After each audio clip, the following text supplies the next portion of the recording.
For nearly 30 years, he ruled the Soviet Union with absolute power. Millions feared his name. But when Joseph Stalin finally faced death in 1953, something strange happened. And even today, historians still ask a troubling question. Did Stalin really die a natural death?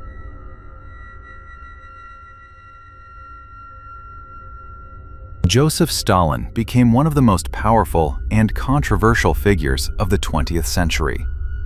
Under his rule, the Soviet Union transformed into a global superpower. It survived industrialization, war, and enormous social change. But his rule also brought mass repression, fear, and the deaths of millions. To some, Stalin was the leader who saved the Soviet Union during World War II. To others, he was one of the most brutal dictators in human history. And yet, the story of his own death remains surrounded by mystery.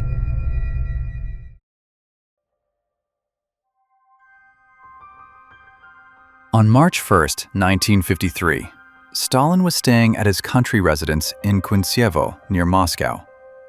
Throughout the day, something unusual happened. The Soviet leader did not leave his room. He did not call his guards. He did not ask for food. But no one dared to disturb him. Entering Stalin's room without permission could be extremely dangerous. Hours passed. Late that evening, a guard finally gathered the courage to check on him. What he found was shocking. Stalin was lying on the floor of a small dining room. He was barely conscious and unable to speak. He had suffered a massive stroke. For several days, doctors struggled to keep the Soviet leader alive. The most powerful men in the country gathered around his bed: Lavrentiy Beria, Nikita Khrushchev, Georgy Malenkov. They waited. Some hoped he would recover. Others may have feared his return. On March 5, 1953, Joseph Stalin died. He was 74 years old. Almost immediately, rumors began to spread. Some historians later suggested that Stalin may not have died naturally. According to one theory, members of his own inner circle may have allowed him to die. Others go even further. They believe Stalin may have been poisoned. Suspicion often falls on one man in particular, Lavrentiy Beria. Witnesses later described his strange behavior during Stalin's final hours. He seemed unusually calm, almost confident that the dictator would not survive. At the time of his death, Stalin was preparing another wave of political purges.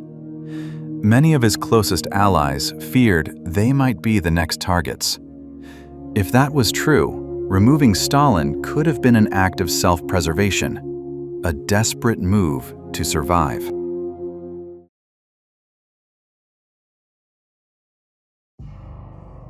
Was Joseph Stalin murdered by his own inner circle? Or was his death simply the result of a stroke and a tragic delay in medical help?